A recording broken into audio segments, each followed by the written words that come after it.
Jalen Hurts. That's right. Jalen Hurts will win the MVP in 2024. We're going to talk about it. And we're going to talk about the free fallen Philadelphia Phillies. Yes, I'm free. Free fallen. We got all this and more. Your thoughts and opinions on everything going on in the sporting world. Trending in the AM. We're live. 60 seconds.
A very good morning, everybody, and welcome to Trending in the AM right here on Edge of Philly Sports.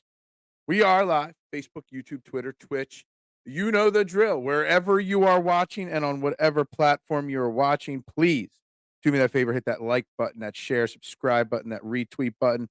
Whatever buttons are handy, whatever buttons are close, hit them all and let everybody know the number one morning show in Philadelphia is right here, Trending in the AM, the only morning show where your opinions actually matter, the only place where you'll go and you will not be criticized for having a different opinion. Yeah, we might not always agree, but we do our best to discuss and validate and talk about everybody's opinion. That's what we do here, Trending in the AM, guys. I'm your host every single morning, Phil Stiefel. You can find me right there on that screen there at Beard of Knowledge. If there's a platform, I'm on it. That's how you find me on that platform. And we got lots to talk about. I made a fun little bold statement for the title of the show. Does not mean we are only talking Eagles, but it does mean we are talking Eagles football today, of course. Jalen Hurts will win the MVP, not just because I've already dropped my bet on it, 15-1 over on DraftKings. If you don't have a DraftKings account and you want to sign up, there's a link in the description of the show. You know, you get something free by clicking the link. I'll get something for free for referring you, whatever. He will win the MVP. So we are going to break it down how he will, what he has to do, and why it's kind of important. We're also going to talk, obviously, about the Phillies free falling even further. I don't know if you know this, but our huge division lead is down to 6.5 games. That is what I like to call no bueno. That means no good. It is not good how the Phillies are falling apart. Another loss last night. Swept by the Yankees overall. Pretty bad. Pretty bad stuff going on down there in Philly. Anything else anybody wants to talk about? Whether Joel Embiid's sitting in the playoffs or in the Olympics or whatever else you're in the mood to talk about today, bring it on. Open practices tonight down at the link, which is always fun for a lot of people.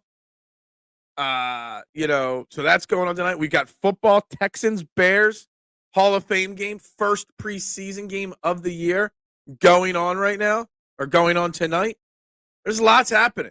So whatever you want to talk about, we can talk about and write to the comments.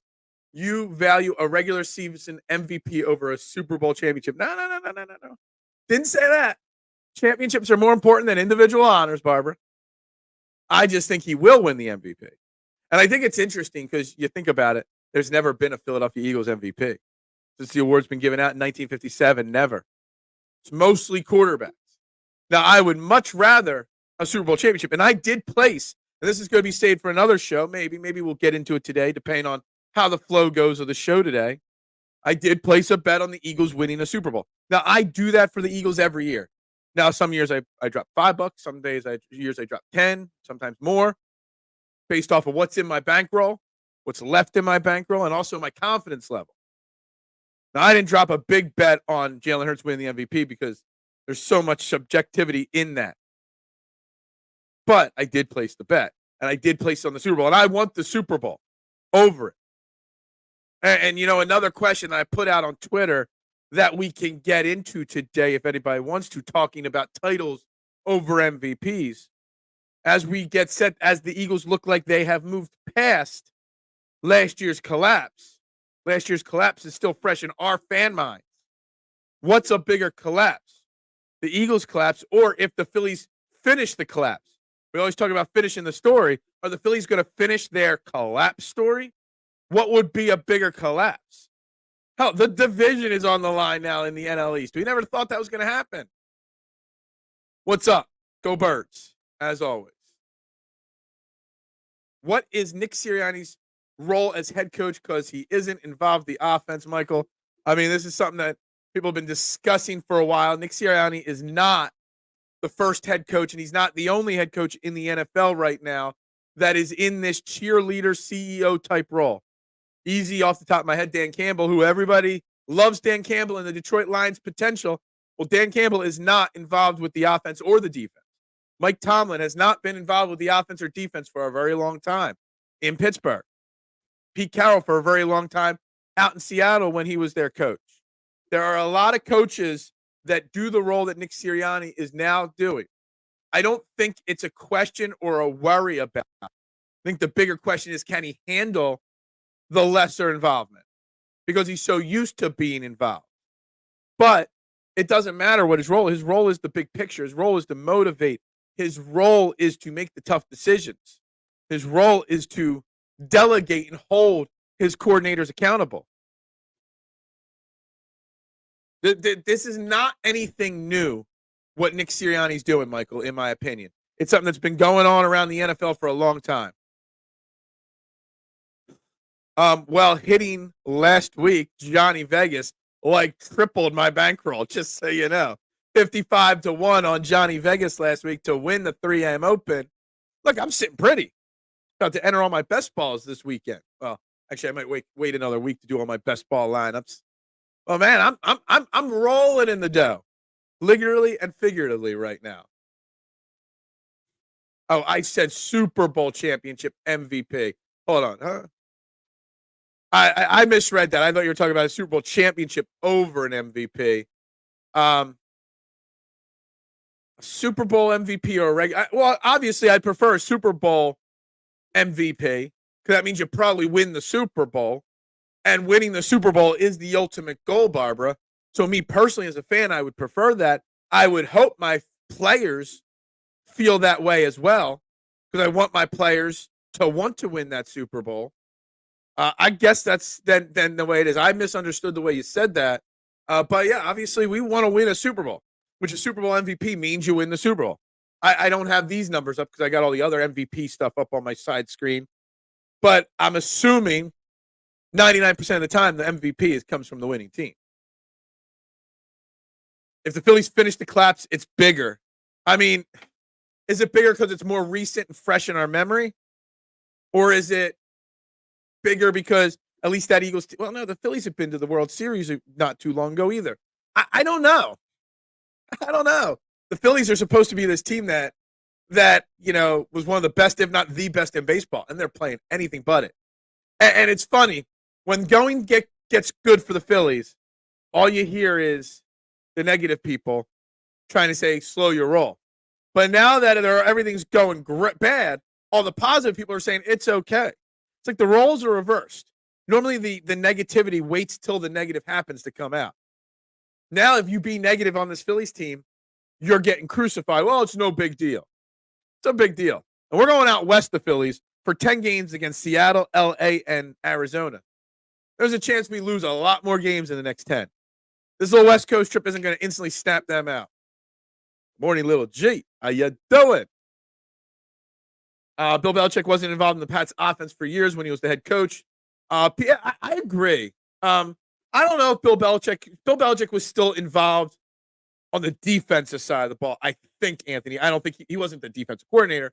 but he might not have called the plays, but he was heavily involved. He was like the Nick Sirianni to Brian Johnson last year, where he didn't call the plays specifically, but he pretty much designed the entire offense last year, Nick Sirianni. This year, or Bill Belichick designed the entire defense and basically sort of coached it. So it's different to an extent there with Bill Belichick. That's also why they always had high-paid offensive coordinators who are fully in control of that offense, whether good or bad. That's an interesting question. Super Bowl or bust for the Eagles? If I'm hoping that the Jalen Hurts wins the MVP, yeah. Now, I had Deebs on the other day, and he made a bold, hot take that under 10.5 wins for the Eagles. I don't know. I think we're putting very high expectations on this Eagles team. And I understand that. I still have concerns about the defense. The offense, probably the scariest offensive weapons in the NFL. Between two elite wide receivers, an elite running back, a questionably elite quarterback, when healthy, an elite tight end, and a great offensive line. And a very well-respected offensive coordinator. But on the defense, you've got a lot of question marks. We have a lot of hope, a lot of hype. We love watching Quinion Mitchell in practice going one-on-one with A.J. Brown. We love hearing Nolan Smith is stepping up in practice. We love to hear that Jalen Carter is stepping up in practice.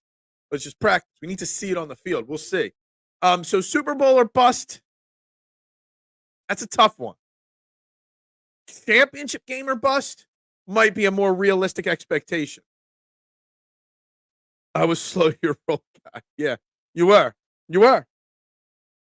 But now that I'm ready to criticize them, even though I was the one, now I was wrong for hyping them up, and now I'm wrong for criticizing them. There's no common ground with Phillies Nation. Phillies Nation is a weird bunch of diehards out there for sure. Yep, Super Bowl MVP is the highest honor because, yes, the team would be champion and we would have played awesome in the game. Absolutely. And I don't know. I want to say, Barbara, and I don't have the time to look in the middle of the show. I want to say maybe once a Super Bowl MVP came from a losing team. Maybe it was in another sport that a championship MVP came from the losing team, but it would be rare or odd. Relax on the Phillies panic button. The 08 World Series, Phillies 12-14 in June that year. Too many bipolar sports cities. But again, Rick, let me tell you something. And I appreciate you. And I appreciate you coming on the show all the time and chatting with us. But it's not just losing. It's how you lose. Unenthusiastic, laziness, just the appearance that you just don't give a shit. That's what I'm getting from the Phillies right now. I don't remember that feeling in 08. I don't remember the feeling of them just, when do the playoffs start? Like, that's the feeling I'm getting from this Phillies team.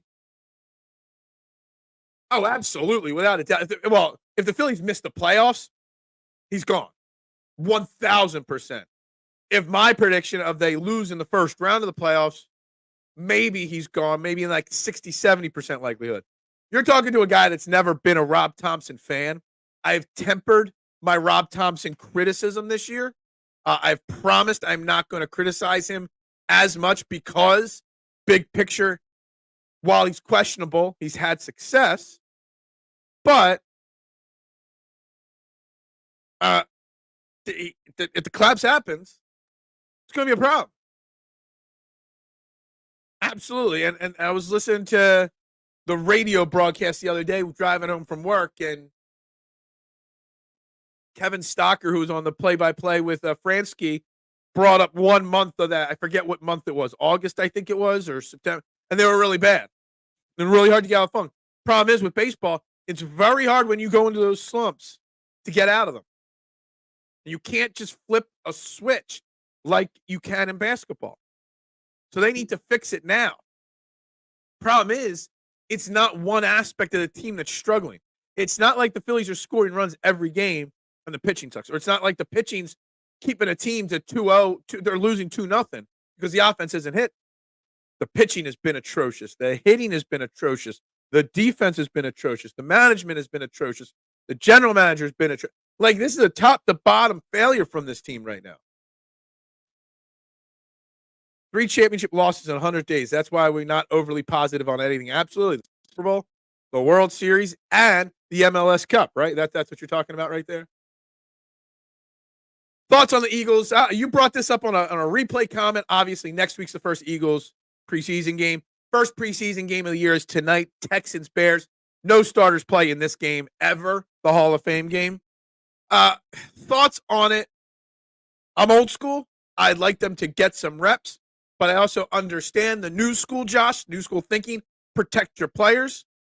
I do think with the new offense, it would be I would not be concerned if they wanted to give the Eagles starters 1 drive or 2 drives just to try to do it in game fashion. The joint practices are the key to me.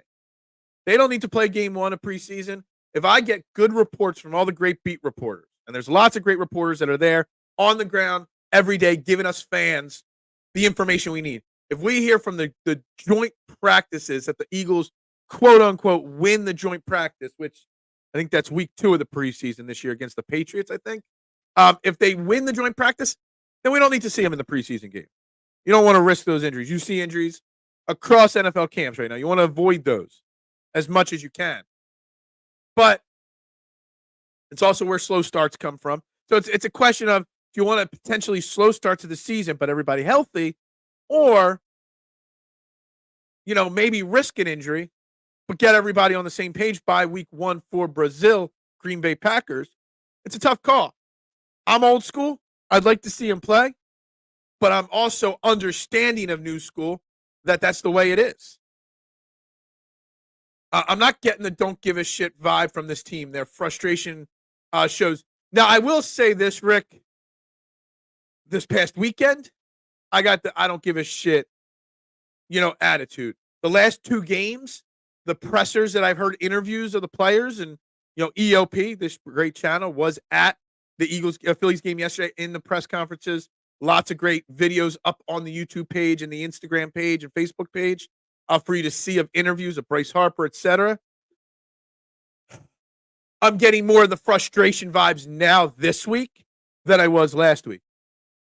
But there were a lot of I don't give a shit vibes to me before this Yankees series, for sure. The only way Hurts wins MVP is if you can learn to trust his running backs and tight end to get some yak with short and decisive throws. He has to see, I don't think he does have to fully trust the offensive system. And Peanut, what's up? Guys, make sure you check out Peanut. His son published a book, linked in the description below. Check it out. It's a work of art. But here's the thing. I don't think he lacked trust in his running backs and tight ends last year. I think the offense was called to be deep balls where you don't get yak. I think the offense was called incorrectly last year. I don't think he lacked confidence in players. He does have to trust the system and the calls, but I don't think he lacked confidence in the players. Now, Kellen Moore has to trust the running backs, the tight ends, to call the right plays. But here's the thing, and you guys all know, I am the biggest Jalen Hurts supporter there is out there. Love the guy. I think we've got our franchise quarterback for the next 10 years. But even I can admit there is a little bit of doubt in my mind on what his ceiling really is. I still think he's the guy forever and ever and ever. But what's the ceiling of Jalen Hurts? He's got A.J. Brown, Devontae Smith, Dallas Goedert, a great offensive line, and now you throw Saquon Barkley and Kellen Moore into the mix. If he can't at least be close to winning the MVP, now maybe somebody else, Patrick Mahomes, has another Patrick Mahomes season, and he loses out and he falls second or third. Maybe he falls a couple of votes short. Then we can debate how he got robbed instead. That's one thing. But if he doesn't win the MVP because he has another season like last year, then we got problems on this team. We got problems in this organization. Because when you have that much talent and you don't at least come close to winning an MVP, you got to question it. So even I have that on that thing. I think he'll be fine. I think he's talented enough and smart enough to, with this offense, be able to be an MVP. Plus, on top of that, I love the odds of 15-1. Let's see if I could do the shared screen. I don't even know if it's up right now. Share screen, DraftKings board. Here are, oh, nope, it changed. Hold on a second. I hate DraftKings sometimes. DraftKings is a pain in the ass sometimes. MVP. All right, there's the MVP things. I want to put these up here on the screen for you guys to see. Here are your MVP odds. Patrick Mahomes, the favorite. CJ Stroud, second. Josh Allen, third. Joe Burrow, fourth. Jordan Love, fifth. Then Hurts and Lamar Jackson, fifth. Aaron Rodgers, eighth. Okay? I'll be honest. Well, and Brock Purdy tied there with Aaron Rodgers at 16-1. Obviously, Patrick Mahomes is the best player maybe ever. But the fact that the odds are where they are tell me the money is going heavy on CJ Stroud, Jordan Love, Josh Allen. That is where the money is going. No reason for CJ Stroud to be the second favorite to win on the betting board. Because before the season plays, this is based off of where the money is coming. Not based off of any, like in the season, the odds will change. So these odds tell me that the money is going on CJ Stroud, Jordan Love, Joe Burrow. If I was a bettor that wasn't an Eagles fan, Hurts, Lamar Jackson, Aaron Rodgers, that's where I'd be putting my money. 15, 16-1. Guys that have won the MVP or a guy that I think can win the MVP, and you're getting great odds. It's kind of weird, like where these odds are for some of these players. Yeah, guys signing big contracts way down the board. You also got the first running back on the board at Christian McCaffrey at 40-1, way down there, opposite of Kirk Cousins' name. I just think it's interesting to look at these odds and where they play right now. I'm going to pull this back off the screen for a little bit. It's still there if we need to put it back up. It's better to get this out of their system now instead of October. Absolutely. But they got to get out of it. Our division lead went from 9-10 games to 6.5 in a blink of an eye. Braves are getting better. They're getting their confidence back. The Mets are playing good. Dodgers are playing great. I don't want no wild card spot. Chuck Howley, Cowboys won Super Bowl MVP, lost. Also, Ron Hextall won Finals MVP. I thought the MVP from Ron Hextall. There you go. I knew that was the one. I wasn't thinking about the Cowboys one. I was thinking of the Ron Hextall, but I couldn't remember. Good morning, Eric. How you doing today? Phillies have gone a full 1/3 of season of sub 500 baseball and getting worse. They're one of the look. I said it yesterday. It's my Skip Payless hot take of the day. That they're one and done because they're giving me that kind of a vibe. And then Rob Thompson's fired, if that's the case, in my opinion. Who do I need to contact to get the Phillies back on track? I don't know. Maybe we need everybody to go out west to Seattle and give the Phillies a standing ovation in Seattle. This next 10 games, first place Seattle Mariners, first place LA Dodgers, and obviously the always difficult Arizona Diamondbacks. It's a problem. It's a big problem. Nick Sirianni issue regarding if he should lose some easy games early in the season, if he should be fired. I have said it 1,000 times, Bruce. It would take an 0-6 start for the Eagles to even consider firing Nick Sirianni mid-season. Now, the Eagles will never fire a coach week 4, 5, 6. I just don't see it unless it's a complete and total disaster. Now, we've seen it with Chip Kelly. A week left in the season. All right, that's fine. When the season's over, whatever. But Nick Sirianni's not getting fired unless we go 0-6. And we're not going 0-6. If they start 2-3, he's not getting fired. It's just not happening. I don't think there is a Nick Sirianni issue. The Nick Sirianni, Jalen Hurts thing is a made-up issue, in my humble opinion. There is no problems. Maybe they butt heads occasionally, but there is no issue. And this is not to sound mean towards your question. I'm tired of it. I'm tired of the fact that the major media sites keep driving this to drive their ratings. It's a made-up thing by a media sites to drive a narrative, to drive ratings, to drive clicks. That's all it is. Regular season MVP is such a meaningless award in team sports. I kind of agree with that, Rick. It's a fun thing to bet on. And I'm a degenerate bettor. So that's why I bet it. And I only bet 1 or 2 MVPs a year only from my team.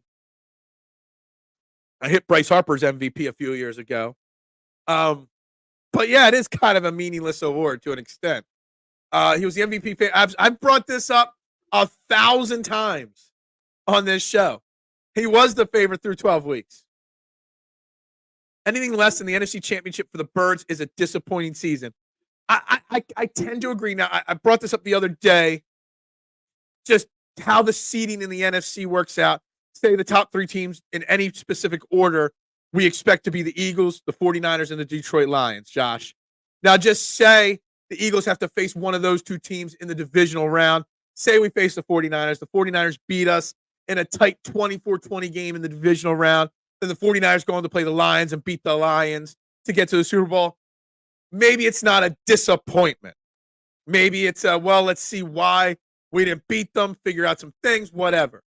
So if it's a first round exit, absolutely it's a disappointment. If they get smoked by a team in the divisional round, sure, it's a disappointment. But how it all matched up, say the Lions and the 49ers play in the divisional round, and we play somebody like, I don't know, Tampa, and then lose in the divisional round, yeah, that's a disappointment. So it all depends on how the rest of the NFL season plays out, what the level is. I think we can't say Super Bowl or bust because of me personally, the questions I have of the Eagles defense. I'm hopeful, but I have those questions still. Regular season MVPs rarely go on to win the Super Bowl that season. Well, it's a good thing you said that. Let's see. Last year, Lamar Jackson was MVP. He didn't win the Super Bowl. He got far. Mahomes won it the year before. He won the Super Bowl. So one of the last two has.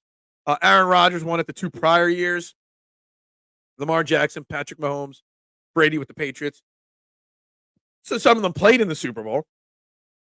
Some of them won it, and some of them didn't make it. So, yeah, I get that. Hurts falls in love with the sexiest 3 or 4 plays that worked the most. Is that what it is, Eric? Before I even read the rest of your comment. Or is it that the offensive play caller last year, Brian Johnson, fell in love? That's the question. Who is it? Lamar Jackson has 2 cheap regular season MVPs, no Super Bowl wins. So, yeah, look, Lamar Jackson, Aaron Rodgers, they win a lot of MVPs. They don't win a lot of titles. I get it. I do.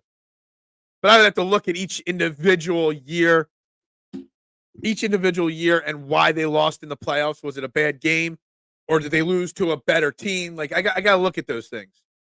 I like Lamar's odds. He will score more touchdowns if he doesn't get. Absolutely. I think Hurts, Lamar Jackson, and Aaron Rodgers at 15 and 16 to 1s are fantastic. Hell, I don't even mind Brock Purdy at 16 to 1. I'm not throwing boatloads of money at 8 to 1 on CJ Stroud, who I think is supremely talented, but he's a rookie. Why does Jordan Love have better odds than Jalen Hurts? And it's not disrespect from DraftKings. It's because that's where the bettors are throwing their monies, so they're lowering the odds. So if it did hit, that they don't have to pay out as much.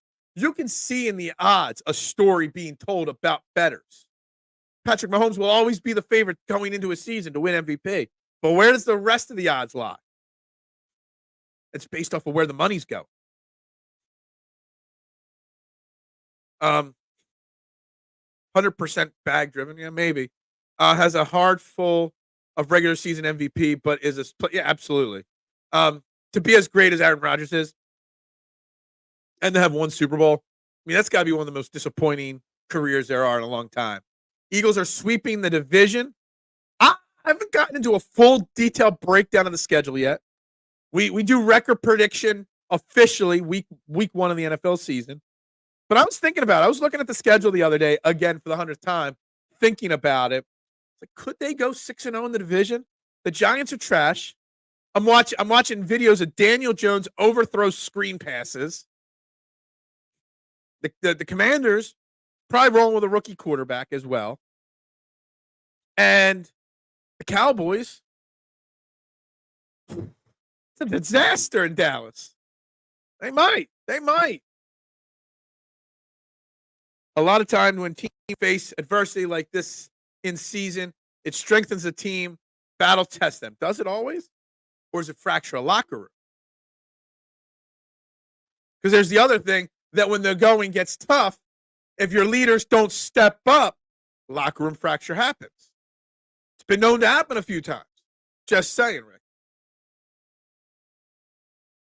Yeah, everybody, good morning. Yeah, everybody with the good morning. Perfect time to get away from home for the Phils with revenge in Arizona on their minds. Bet. Well, bet what? I'm just kidding. Look, it's a perfect time to get away. I agree. Go on the road, get your mojo back. Go on the road for a long time. Everybody kind of gels together on these road trips. But you're going up against Seattle and the Dodgers in the first 6 games of this 10-game series. It's a scary 6 games to try to get right for the Phillies. In my mind, the Phillies could very easily go 3-7 in this series, in this road trip, and that's no bueno. I do good work at night. Also, but, oh my goodness. Hurts MVP, Saquon rushing leader, AJ, Carter, yeah. Oh, AJ, offensive player of the year, Carter, defensive player of the year. Wow, you got all the awards going to the Eagles, and I love it. I did look up. Jalen Carter is 40 or 45 to 1 to win defensive player of the year. I don't know about AJ Brown, offensive player of the year. That might go to a wide receiver or a running back or a quarterback. And Sirianni, coach of the year. Is there an argument to be made that Sirianni, coach of the year, is more important than MVP Jalen Hurts? Because that means Nick Sirianni's held this team together in his new role better? I don't know. Meaningless narratives to say take degenerate. Yeah, look, I love gambling. I don't like gambling big, but I love gambling. I just love gambling because when I'm right, I could it validates my opinions, gambling. That's why. Why have the Olympics allowed a biological male to beat up on women in the boxing? I did not know they were doing that. I thought they said no to all of that. That's something I don't want to get into. That's a topic I'd rather not discuss, Davey. I'll be brutally honest with you. Which one of the wide receivers outside of Brown and Smith will be wide receiver 3? It's a huge camp battle going on. It's a camp battle. How would I phrase it this way, Michael? Wide receiver 3 is a camp battle I had no clue I was excited about. Because I thought it was Paris Campbell 1,000%, no questions asked. John Ross is impressing a lot of people. Johnny Wilson's having a good camp. Britton Covey's having a good camp. Smith, not so much. But the Paris Campbell versus John Ross wide receiver 3, it's a fun one. Now, I think it was Nick Sirianni or maybe it was Kellen Moore. Somebody spoke the other day after practice and spoke about how wide receiver, there might not be a true wide receiver 3, that it might be a 2-man, like a platoon, so to say, to use the baseball term, at wide receiver 3 between John Ross and Paris Campbell, or Paris Campbell and somebody else. You might see a rotation of guys in the slot. Whereas last year, when healthy, it was Quez Watkins all the time. I've been chomping at the bit all year to told you so with the Phils. The young guys have to start contributing again. Bohm's RBIs and stats runs, yeah, they have. And man, I can't believe that they've fallen this much. I expected a downward tick. I expected a couple losing streaks. But this is lifeless, pathetic baseball where everybody, top to bottom, isn't performing. I don't see enough to say they suck, though. Had they been as listless as they were against Minnesota, I would be yeah. I hope you're right that they suck, but they don't. Or they're struggling, but they don't suck. I'm finding it based off of the way the schedule is written that it's going to be very hard for them to break out of this funk anytime soon. Over the past 20 seasons, I think it's 4 players. Well, I went through the list. I can't remember each one individually, but yeah. It's still, though, winning the MVP still should, in theory, put you in contention for a Super Bowl. And it's not like somebody won the MVP. I remember way back in the day, we're talking ages ago in baseball, there was a conversation on sports talk radio because YouTube wasn't around. I wasn't a podcaster. Twitter wasn't around. It was when Alex Rodriguez won the MVP in baseball. I forget what year it was, but his team, I don't even remember which team he was on, didn't make the playoffs. And should a player win an MVP not making the playoffs? All these MVPs in the NFL at least are getting to the playoffs. So there's that. So there's just to throw that into the conversation there. The fact is, They have been playing the tougher part of the schedule against better pitching. It's tough to know when. And they're playing the tougher part of the schedule. See, the thing is, the Braves were struggling. The Dodgers were struggling. The teams that weren't, Cleveland was struggling. But they got right against us and have been getting better since getting right against us. So while we're falling, the tougher teams that we're playing and competing with are rising. Now, we've got to level the boat out before they catch up to us. That's the key. We'll use the glute scoot less to get in. The glute scoot? Is that what we're calling it? I love the original term, the tush push. It will always be the tush push. Or what did Peanut call it last year on this show? The butt scratch something? I forget. The butt crack scratch or the butt scratch crack? I don't know. Anyway, I think we will see a lesser usage of it. With Saquon Barkley here, I think you'll see it less used. But I have a feeling that it will still be used. Maybe just a slightly less, which does devalue Jalen Hurts' fantasy value just a smidge. Instead of like 200 touchdowns rushing for Jalen Hurts, he might get 190. Here's a bet. If Jalen wins MVP, you have to get a Joe Burrow haircut. Oh, my God. What? Why would I do that? Why would I make that bet, Josh? Why would I subject myself to looking like the spawn of Cody Rhodes and Eminem? Like, because that's what Joe Burrow looks like. It looks like Cody Rhodes finished his story by betting Eminem and out popped Joe Burrow. No, I'm not taking that bet. I already think Jalen Hurts is winning the MVP. The Olympics game full woke and sponsors already freaking. Yeah, I'm not getting into all that stuff today. Not at all. This locker room is tight. Nobody throwing each other under the bus, but at all. Or under the bus at all. Yeah, but if the struggles continue, you're going to see it. You saw in some of the post-game pressers yesterday, some of the Phillies are starting to show a little frustration. Bryce Harper said something along the lines, can't wait for the day off. Go woke, go broke. Yeah, I'm not. Yeah. Revenge, the Diamondbacks knocked us out as heavy underdogs. No regular season revenge for that. Yeah, when I love this comment, Barbara, and I should have thought of it when he said, when the comment about revenge on the Diamondbacks came up initially. You don't get revenge. And I said this last year, going into the 49ers game. Like, it's not revenge for the 49ers. They thought it was revenge, but I wouldn't have thought it was revenge. Like, you don't get revenge for a team that knocks you out of the playoffs by beating them in the regular season. That's not revenge. Barkley is wide receiver. That's a good point. What's up with it? Yeah, Smith had a lot of people had high hopes for him. He is having a lot of drops in camp, muff punts in camp.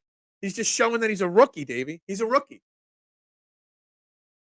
That's all I can say about that. I mean, sometimes we put too many expectations on rookies. Mitchie Pooh is in the house.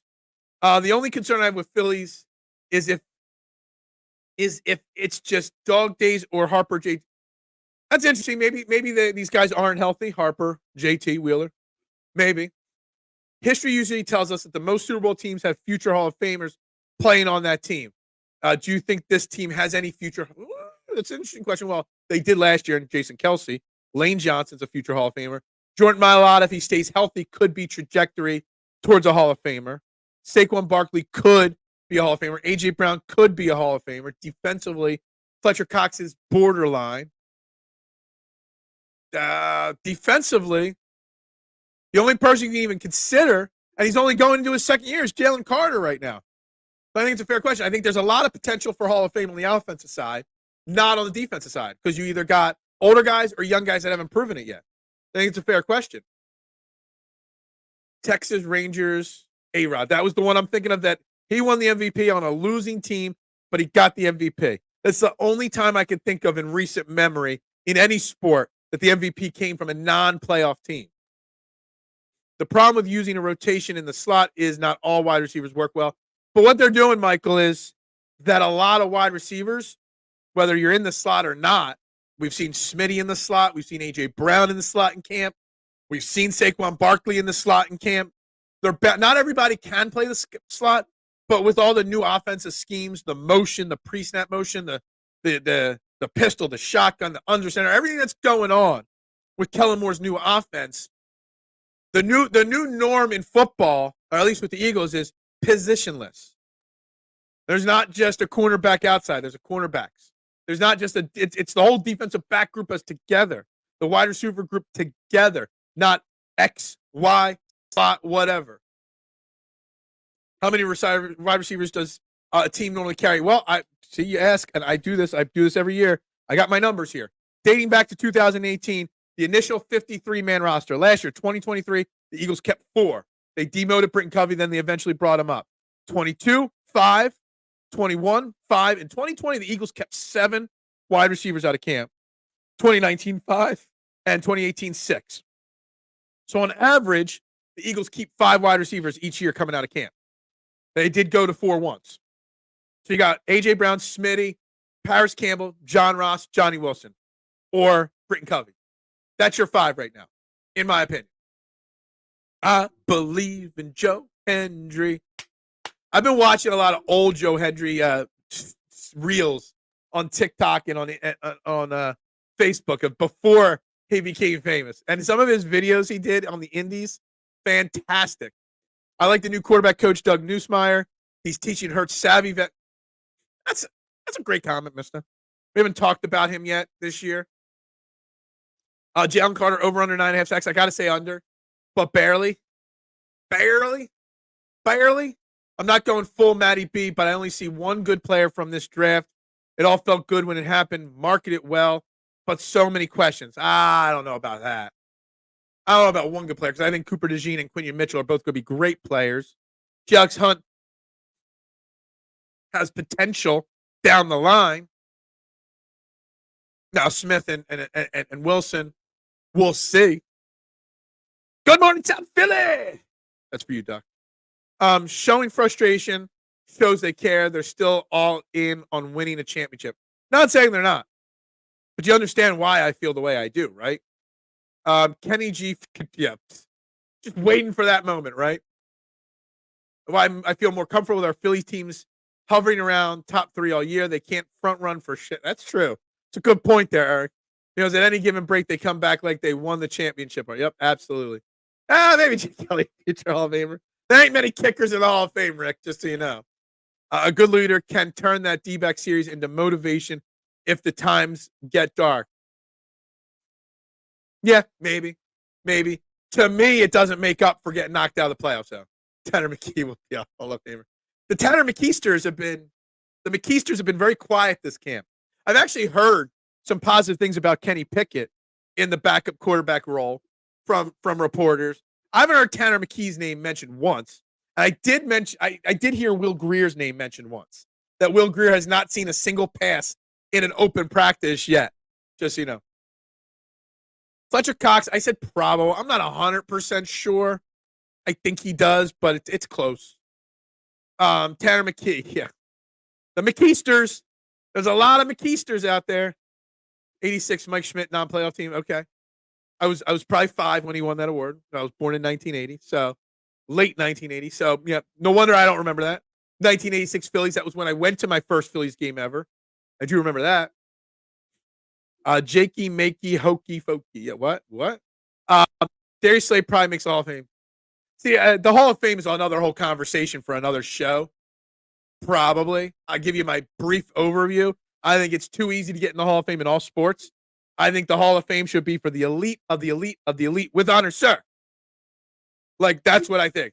I think being good, really good, shouldn't get you in the Hall of Fame. You got to be all pro multiple years. You got to have MVPs. You got to have championships. Like the elite of the elite of the elite only get in the Hall of Fames.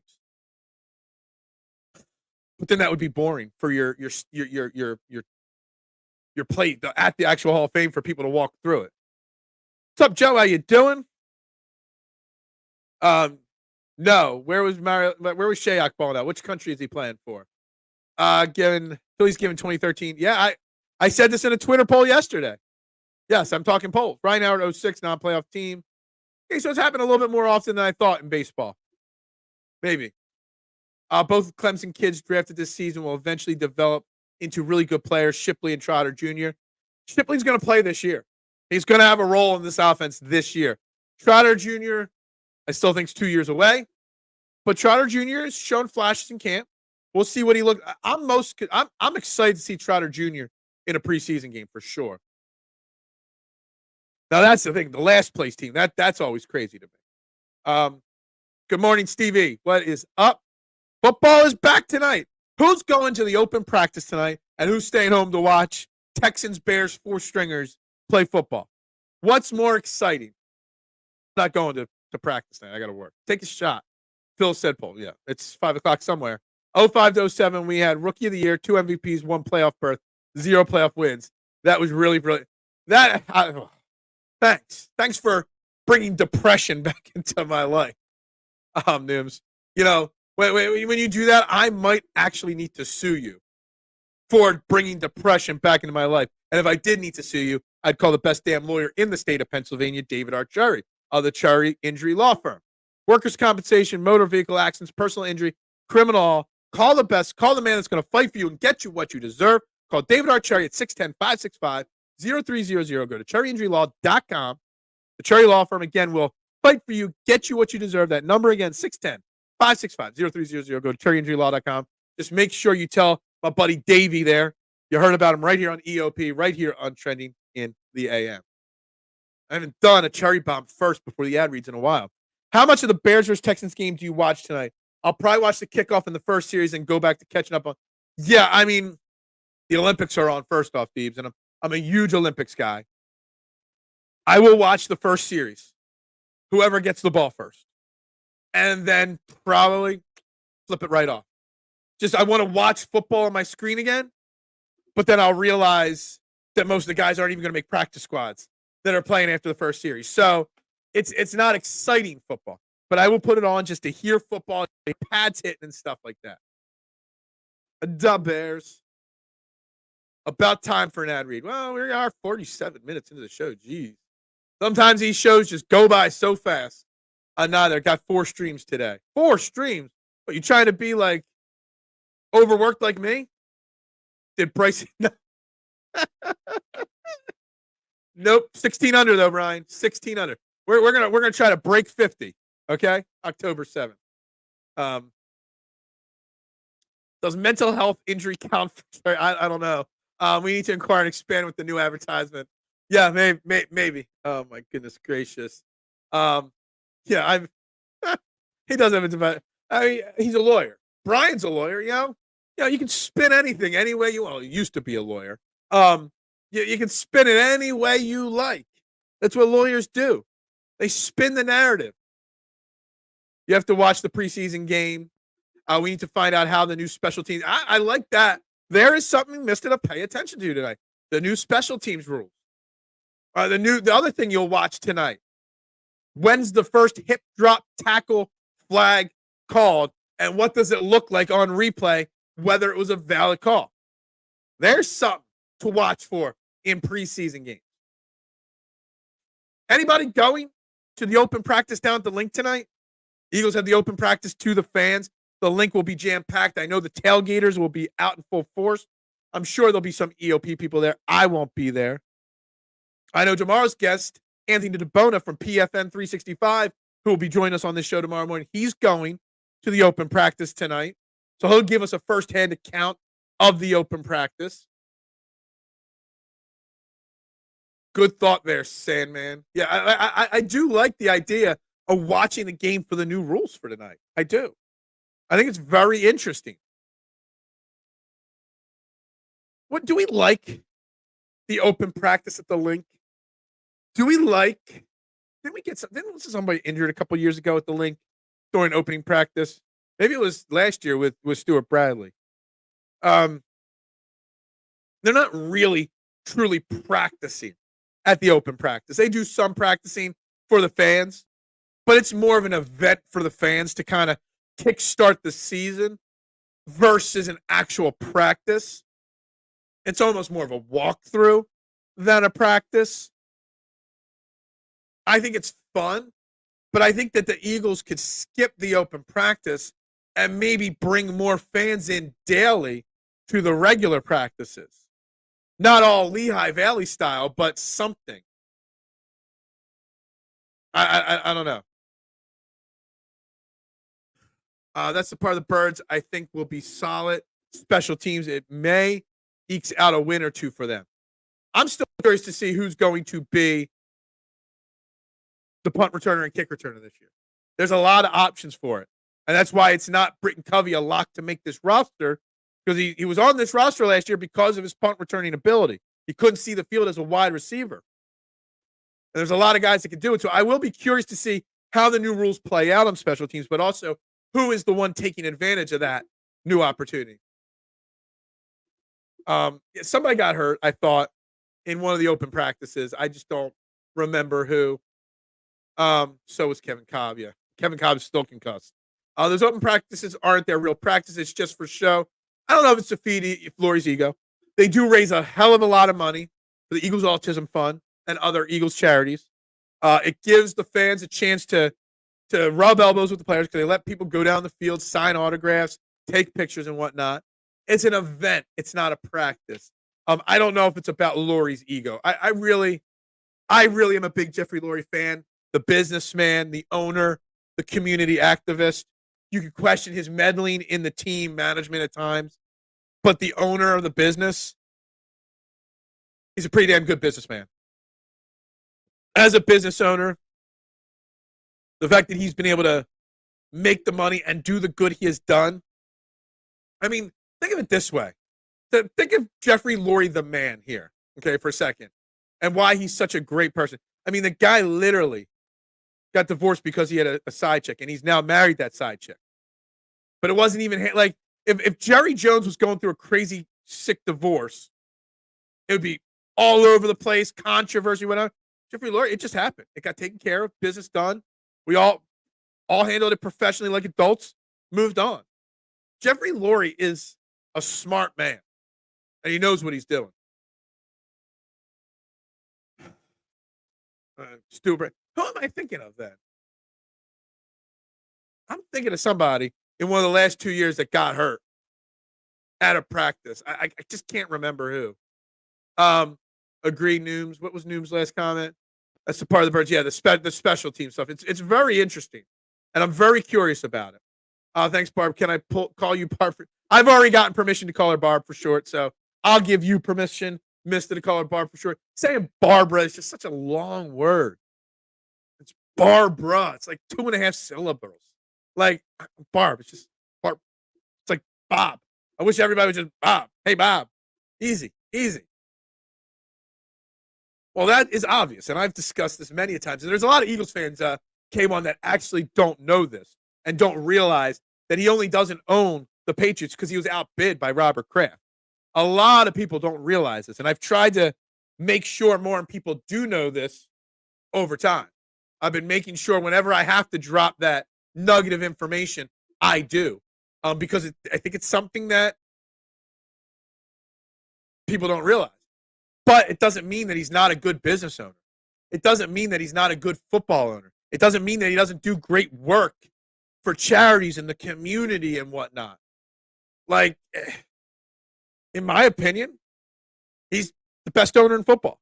He's the best owner in Philadelphia. Power rank the owners in Philadelphia. He's better than Josh Harris easily. Probably better than John Middleton. I don't even know who technically is the owner of the Flyers anymore. Who's the figurehead owner of the Flyers anymore. I know the owner of the Union are basically moneyballing the Philadelphia Union fans right now and that team. Jeffrey Lurie is the crown standard for owning a sports franchise. He's also turned his $200 million investment into like an $8 billion valuation now. So I don't have any problems with Jeffrey Lurie, the owner. Yes, you may. No, Barb. Yeah, Barb. Phil wants part of that Link concession scratch. No, I don't. I don't want to be a concession guy at the Link. You think I'm nuts? No, I don't want a business owner anymore. Period.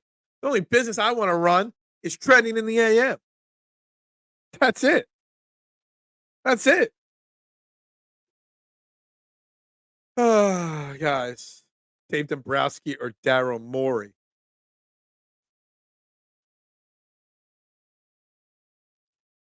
Man, Mitchy Poo. Always asking the difficult questions. Daryl Morey let this Philadelphia 76ers team down at the trade deadline. And didn't I just say on Tuesday, Dave Dombrowski let this Phillies team down at the trade deadline? Damn. That's a tough one, Mitchy Poo. That's a tough one. I still think not getting Andre Drummond or a backup center cost us. And I think not getting a starting pitcher and another outfield bat is going to cost us. Man, I'm going to have to say I'll take Dave Dombrowski because at least he's won titles. Phil and Aramark, Aramark and I do not mix. I did work for Aramark briefly, about 6 to 8 months during college for one of my co-ops. And then when after college, they offered me a job. Little side story here about Aramark. Little side story. So they have offered me a full-time job after college, working at one of their universities. And it would require me to move to D.C. They wanted me to work and manage at George Washington University. So I was looking at apartments in Bethesda, Maryland, and in Northern Virginia and whatnot. And I'm like, you know what? Moving to D.C. area at 21 years old, just not for me. Not yet. Not ready for that. And they said, okay, no problem. So then a couple of years later, looking for a new job, and I applied to Aramark. I'm like, all right, let's see. Maybe I'll get back in. Good company to work for, at least in the management level. And they're like, nah. I'm like, what? I'm qualified. I'm perfect for the job. They're like, nah. So I had a friend who had a husband that was in a different department at Aramark. I'm like, yo, do some investigation on why I didn't get this job. He's like, why didn't you get the job? I'm like, I don't know. Do that investigation for me. So he comes back to me like a day or two later. He's like, yo, you're on the blacklist. I'm like, what blacklist? They have a blacklist. Well, at least they did back in 2004-ish. If you turn them down for a job, they will never give you another job opportunity. Let that sink in. That the second time I applied for them, that I got told no, because 3 years prior, I said no to them. It's a tough one right there. It still irks me, even though that was 20 years ago. It still irks me to this day. It's bad enough when you think of our linebackers, but then you have Stu Bradley's head and Byron Evans' leg. Oh, man. Byron Evans was so supremely talented before he got hurt. So supremely talented. Mr. Laurie is smart. Tiger Woods' ex-wife tried to unalive him for his side piece. Yeah. And she didn't even need his fortune because she was already super rich anyway. Jeffrey Lurie is a very, very smart, acute businessman. Knows what he's doing. You would have loved my hometown Bethesda. You know what? I just didn't. I don't like traffic. I don't like big city, and I would have had to take the metro from Bethesda into DC every day. I was like, I'm not really feeling that. And it just wasn't for me. The big city is just not for me. Mitch Koski or Mitchy Poo or Mitchy Poo. Well, I don't know. That's a tough one as well. Mitch Koski's a cool dude, but Mitchy Poo, the original, the OG Mitchy Poo, is a Phillies legend. I don't know. Oh my God, Barb, do you really? No. You know what? We're stopping that right there. We're not even going to go down that rabbit hole again. Instead, we're going to go down the rabbit hole of SherryTickets.com. If you need tickets to a sporting event, concert tickets, theater tickets, you name it, go to the best, SherryTickets.com. Family owned and operated since 1946. This is the place to get your tickets. There are no hidden fees. The price you see is the price you pay. You're not going to go see a $50 ticket. Oh, I'm going to go see this concert for $50. Then you get to the checkout counter, and there's $200 in fees attached to it. Not at SherryTickets.com. The price you see is the price you pay. Use promo code EOP10 at checkout to get you 10% off on top of the already great prices. It's great. SherryTickets.com. Promo code EOP10. Why overpay with the rest? Save with the best. SherryTickets.com. And, of course, our great friends at PhillySportsTrips.com. Go to their website. Sign up. Let them know EOP Trading the AM sent you to their site. They're the premier travel and tailgate experience company for your favorite Philadelphia sports teams. Coming up in 2 weeks. Today's August 1st. Holy crap. 2 weeks from today. Italian Heritage Celebration at Citizens Bank Park. They got a great tailgate with Mickey Morandini, so check that out. Obviously, the Brazil trip Brazil, week 1. It's sold out, guys. I was told I can't show the other Brazil graphics, so we're just going to leave that alone there. But they got a lot of great Birds takeover trips. We can go to Tampa. We can go to New York. We can go to Baltimore. We can go to Dallas. Support our team on the road, and Philly fans do that fantastically. And, of course, they're already taking spring training deposits for next year as the Philadelphia Phillies try to get over their epic 2024 collapse in spring training in Clearwater, guys. PhillySportsTrips.com. When you sign up, EOP, Train the AM must be mentioned, guys. And right back to the comments here. Phil, go to an Eagles game and use Sherry tickets. Pass. I mean, if I did go to a game, yes, I would go to Sherry tickets. If I was going to go to a concert, yes, I would use Sherry tickets. Look, Adam's the poster child when he's in the comments. He's booked multiple tickets to multiple events this summer through SherryTickets.com. He's the EOP poster child to prove it works. But,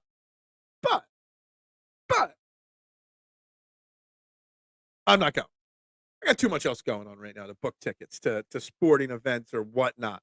All right, guys, you're watching Trend the AM right here on Edge of Philly Sports. Please, Mitchie Poo, how many likes there are? I'm sure it's not enough. Hit that like button, that subscribe button, that follow and share button if you're on Facebook, the retweet follow button if you're watching on Twitter. If you're on Twitter and you want to comment, you got to click the video box, open up the chat box. Don't comment under the tweet. Click the video and a chat box appears. That's how I see your comments. That's how I can interact with you and get your opinions heard. We are talking, will Jalen Hurts win the MVP in 2024? I think he will. I think he's going to. We are talking Phillies. Epic free fall right now. Okay? We're talking Eagles open practice. Whose collapse is bigger? The Phillies, if they complete their story of their collapse, or the Eagles of last year? 13 likes is not good enough. So hit that like button. And I'm not sure what my Skip Payless segment's going to be yet. I'm still trying to figure it out. I don't really have anything to be mad about today. I don't. I got nobody to call out today. So I don't know. I don't know how I'm going to do a Skip Payless segment today. I got two other things I want to throw into the conversation bin, so to speak, today. Two other topics that I want to throw out here. Okay? But guys, make sure you're hitting that like and follow and share and subscribe button, guys. Please, please, please. The only way this show grows is through you guys. I do this show for you guys, so please help me out. So there's a video. Everybody's seen it. I'm going to throw it out there into the conversation. Chauncey Gardner-Johnson, CJ, GJ, hitting the Kobe to end practice early. First and foremost, it was a fun video, and the rhythm had a little bit too much give in it, almost like they were trying to get him to miss it. But CJ, GJ hits that shot. And when I watched that video and I watched the team celebrate, and if you don't know, if you haven't seen it, somebody was given an opportunity to hit a jump shot in the practice room, in the meeting room, and if he made the shot, practice would end early. The meetings would end early. Chauncey Gardner took it, boom, not a swish, rattled around a little, dropped in, place went nuts, everybody got out of practice early. We're seeing a very serious tone, a very focused tone in training camp this year. But the fact that they're still trying to find ways to have fun, and let's be serious, but keep the vibes loose. I think there is a great example of what Nick Sirianni does. The Eagles have been grinding really hard through the first week of training camp. Only one day off through the first week of training camp. Now, today is a light practice. Tomorrow's a walkthrough. Saturday, they're off. Sunday's just like they're going to get a little lighter stretch here coming up. But they've been really grinding, which can wear mentally on athletes. So keeping it loose with things like that jump shot, it's fantastic. And imagine what the room would have done if Chauncey would have missed that shot. So I'm throwing that out there. Okay? The other thing, I know some of you don't like the Olympics. Some of you are calling out some of the things going on in the Olympics. But I want to address one Olympic thing in the conversation today for the rest of the show, final 20, 25 minutes of this show. Who invited Snoop Dogg to be the official mascot of Team USA, the entirety of Team USA. He's doing media appearances. He's riding on buses. He's cheering on events. I want to know who invited Snoop Dogg. And can that person be given a massive raise?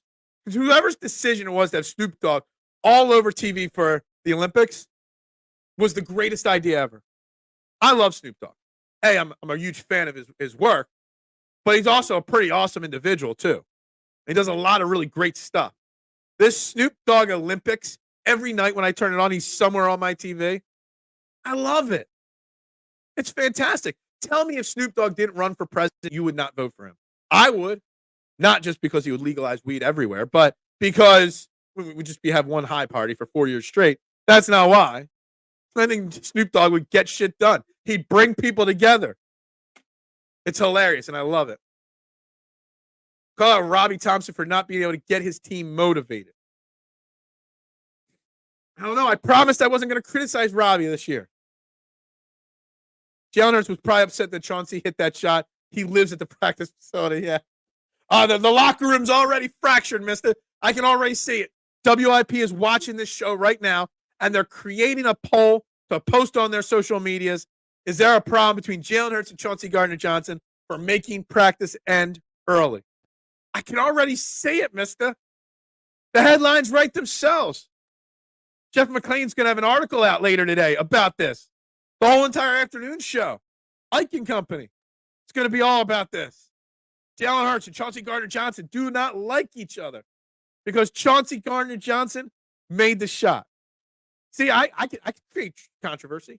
I can drive drama. I can do it. Phillies will be judged in the postseason, not game 110 or 162. I will stand on business on that. All right, they won't be judged on game 110, but won't they be judged on game 90 through 120 or 85 through 125? The Phillies since the London series are what? It was 2021, but that was 3 or 4 games ago. They're like 20 and 25 in their last 45 games. They are a below average team. This is the thing. The Phillies aren't just bad for the last 2 or 3 games. The Phillies have been bad for a quarter of the season straight now. Think about that. They've been bad for 40 games. So that's 40, 45 games. Yeah, that's over 25% of the games. So hold on a second. So just throw that out there. It's not a one-game problem. It's a huge chunk of the season problem. 45 games is not a small sample size. Jalen pretty much lives there. I think he was getting that Jalen loves to practice. He lives for practice. He lives for being in the gym. He has no social agenda outside of work. That's what he's talking about. That's it. Up 3-2 in a closeout game, and we can win. I judge that. You got to get to the closeout game first, Marshawn. You got to get to the game first. Are they going to get to a game 7 of a NLCS or NLDS or World Series to close it out? Sure, in a 3-2 close game, I'll have confidence. But we're not talking about a 4 or 5 game stretch here. We're talking a 45 game stretch where the Phillies have been straight garbage. Now, I'm going to work on the stats later today, and I'm going to find out the exact numbers. But I think it's 20 and 25 in their last 45. Just so you know. That is average at best, if not below average, for a quarter of the season. Just saying. So just going to put that counter to your counter out there. That's just my opinion. Being swept by the Yankees is worrisome, but I can't wait for the playoffs. I don't care about division. I care about hardware. Well, the division does matter to an extent because you want that home field advantage come October. You do. Now, Phillies can win on the road. Phillies fans travel well. I get all that, Marshawn. But it's not just being swept by the Yankees. The Yankees, on paper, have the best lineup in baseball. Getting swept by the Yankees when Garrett Cole gets scratched an hour before the game. It's getting swept by the Yankees when it's pitching, it's hitting, it's situational hitting, it's relief pitching, it's starting pitching, when it's decision making, when everything is going wrong for more than just 3 games. More than just 3 games. The other countries' female basketball teams are terrible. Caitlin Clark shouldn't even waste her time. Isn't there a girl on the Chinese basketball team? She's like 8 feet tall. Controversial take. The defense will morph into a top 10 defense with the younger players emerging as a dominant force to reckon with, and Jalen Hurts will win the MVP. I think Jalen Hurts winning the MVP, Peanut, is a lot more likely than the defense morphing into a top 10 defense. I think 9-10, probably the peak that this defense can get to this year. Let's be honest, there's a lot of question marks and a lot of youth on this defense. Jalen Hurts will win the MVP. I'm confident that bet will pay off. But the defense is still a question mark to me. A lot of youth, a lot of development that has to happen, a lot of question marks in a lot of positions. Depth and starting line. Now, Jalen Carter, Jordan Davis, Quinion Mitchell, all these guys could turn out to be great. Nolan Smith could be great. But until I see it, I can't make that statement. I just can't. Hurts is a football coach son. He was raised at the practice facility. Absolutely. Absolutely. I still go back and think about that article from the ESPN magazine from last year. It was a great article just talking about his life and his day-to-day operation and whatnot. Jalen Hurts just lives, breathes, and thinks and eats and everything. It's football, football, football, and that's it. Football, football, football, gym, gym, gym, football, gym, gym, football, gym. That's what goes on. Like they're the words just repeating in his head over and over again. And I bet you it irks him so bad how bad last season ended. It does. It's got to. So there's that. I know another comment's coming through. So before I go on here, I wanted to post it. It's just not coming up there. Oh, well. All right, guys. Final sponsor of the day here at Training the AM is the great Dolan's Bar in Ridley Park. For 65 plus years, Dolan's Bar has been the quintessential Irish-American dive bar in Delaware County. The weekend's coming up. It's August 1st. Summer. We're in the final third of summer. If you need a place to go out, it's going to be raining a lot in the next couple of days. You need a place to go out and have a good time. Check out Dolan's Bar, 24 East Sellers Avenue in Ridley Park. Great food, great times, memorabilia giveaways, you name it, they've got it. Go on in, Teal PJ and the crew. ELP, Training the Name is where you heard them. You can find their website, dolansbar.com. You can find them on social media, Twitter, Facebook, Instagram, TikTok. Just search Dolan's Bar. Make sure you check them out. Dolan's Bar, Ridley Park, East Sellers Avenue, guys. dolansbar.com. Guys, final 10 minutes of the show here today. It's open. Whatever you want to say, whatever you want to comment, it's an open. It's open. It is. Whatever you want to talk about. I'm throwing the conversation out there. Chauncey Gardner-Johnson, the Eagles, Jalen Hurts, MVP, the Phillies. Is this a bigger collapse than the Eagles collapse if they finish their story?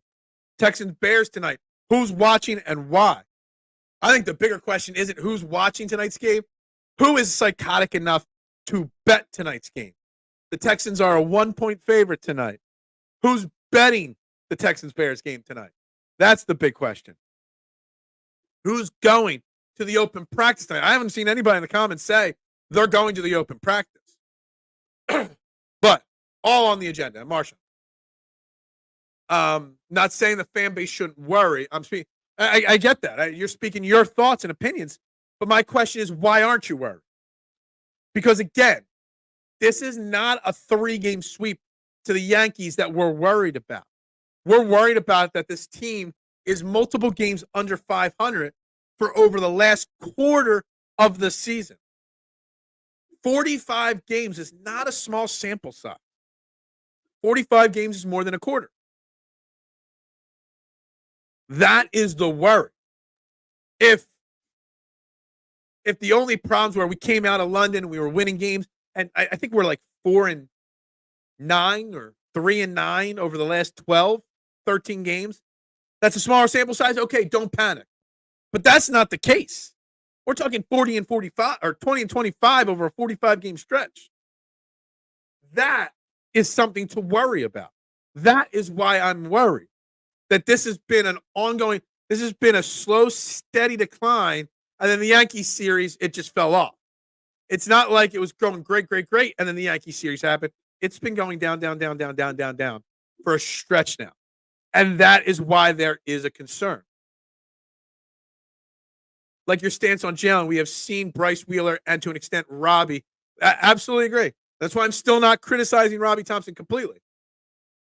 But I will say, somebody commented earlier in the show before you were commenting, Marshawn, about their concerns that maybe the drop-off is because these guys aren't healthy. We've gotten Ranger Suarez his phantom IL stint. Kind of felt like Wheeler might have needed that. He's been okay. Bryce has been okay since he's come back from his injury. I mean, Bryce isn't one for his last 10. Bryce is one for his last 30. Okay? That's a big, big, bad streak right there, Marshawn. So again, we're not talking about panic because of a small sample size. We're looking at a grander scheme sample size right now. Yeah, again, I don't know. On paper, still, once you get to the dance, as long as you're clicking, because you can't just flip a switch, they could win it all. Honestly, though, and it's a panic statement, they could also miss the playoffs at this point. 6.5 game lead on the division. That's it. Just win the World Series, no excuses. Well, it's very hard for Phillies fans to be confident in that with what we've seen over the last couple weeks, last month or so. Yeah. We're not going down that rabbit hole today either. You guys keep trying to trick me into going down rabbit holes that I don't want to cover because I want to keep shows fun and about sports, not politics, not the world we live in. What I don't get is that we, the fan base, prepared ourselves for the drop-off. We're anticipating, but we didn't expect this big of a drop-off. Again, I expected a 5-game losing streak, but I expected them to rebound from it. I didn't expect below-average play for this long a stretch of time, Marshawn.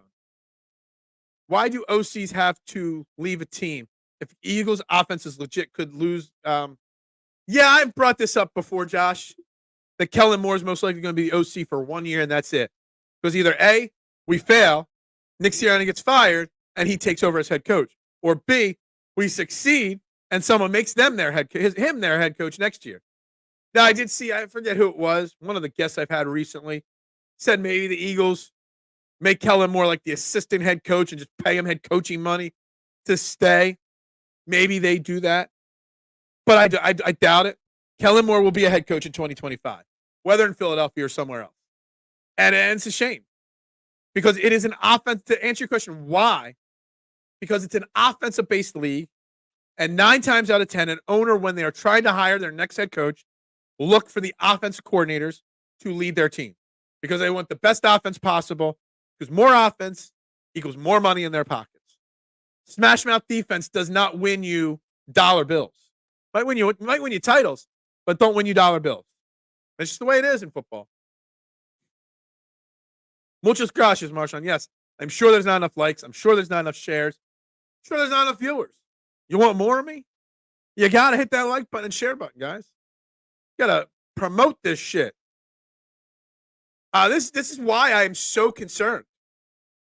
Not just the youth on the Eagles defense, Marshawn, but also the fact that outside of Quinion Mitchell and Isaiah Rodgers, everybody on the defensive line is mostly the same. You basically took out Reddick and added Huff. Linebackers are different, but they're not linebackers that are known as tacklers. Recently, Reed Blankenship's still here. Chauncey Gardner-Johnson's back. Slay is still here. Technically, Bradbury's still here. Keely Ringo was here last year. Everybody loves Keely Ringo. Keely Ringo was on the team last year as well. I'm hoping Vic Fangio has instilled discipline that lazy tackling techniques will not be accepted. Can't say that I'm confident yet, though. No, I missed your worrying and overthinking self. We back, baby. What, have I been too positive lately? You want me to be a worrywart?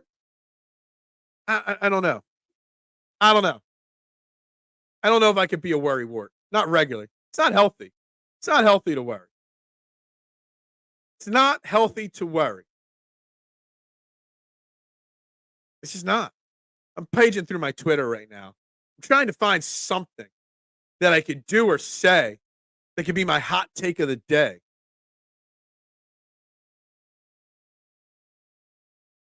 And I just don't have one.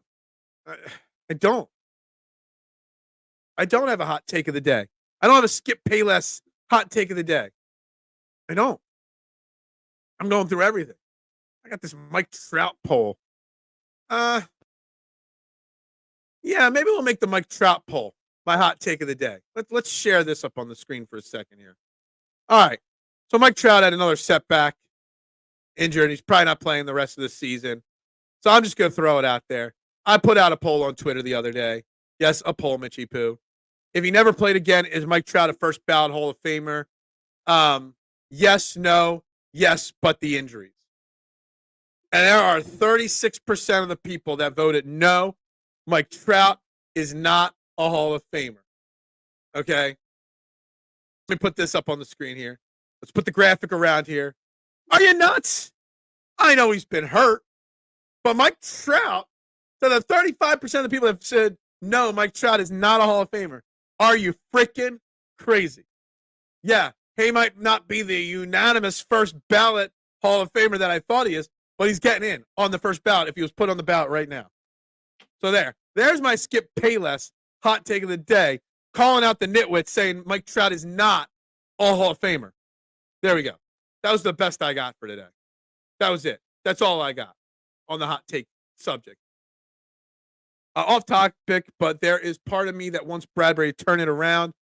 Yeah, I've said it before, Peanut, on this show, that we're better off him turning around than not turning around. He might not be as good as all-pro second-team James Bradbury 2022, but he's also not as bad as the worst cornerback in football 2023 James Bradbury. There's got to be a middle ground. I want him to turn it around.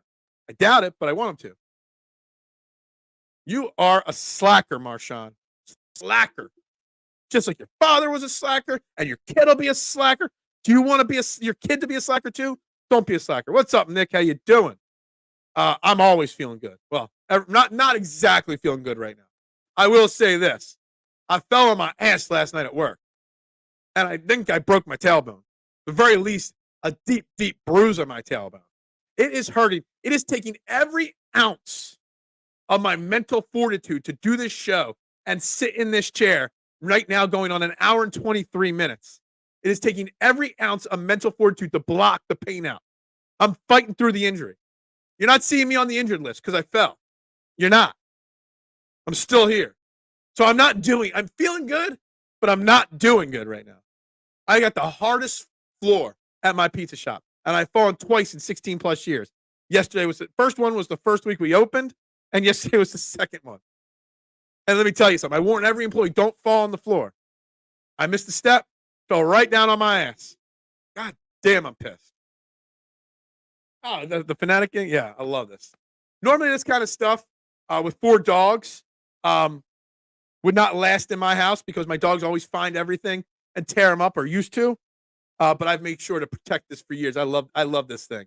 It's great. Hello. Yeah, open eyes. I'm always here. I'm always open, my man. You might not always be here, but I am. Unfortunately, I have way more serious issues to worry about than sports. Wish I was privileged enough to worry about it. And that's deep. That's deep, mister. I got a lot of things to worry about, too. But I use sports as an outlet to forget about my worries for a while. And then sports ends, and this show gets me through for 90 minutes not thinking of all my worries and all my problems. This is how I get through a daily basis. No, definitely not. He has 370 career home runs and no playoff success at all.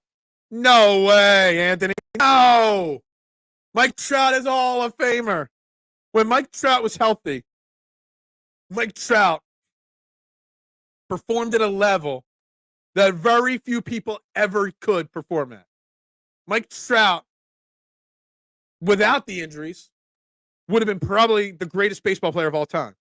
With the injury, he's still a great baseball player. Literally anybody can get in the Baseball Hall of Fame. There is no way Mike Trout is not getting in the Hall of Fame. Phil Stiefel is questionable and limited. I'm limited in practice, but I'm a game time decision. And I'm one of those game time decisions that you know they're going to play, they're just going to take it easy on them in warm-ups and stuff like that. That's what I am. This shows like the playoffs. I'm not going to play in a preseason game, but if it's the playoffs, I could play. That's me.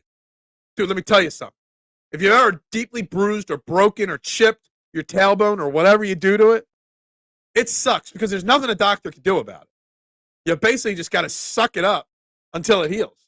I got a dentist appointment at 11 a.m. this morning. You know how much it's going to suck to sit in a dental chair for 30 or 40 minutes today? It is going to suck ass, let me tell you. My too early take for the Eagles, Nolan Smith will make us forget.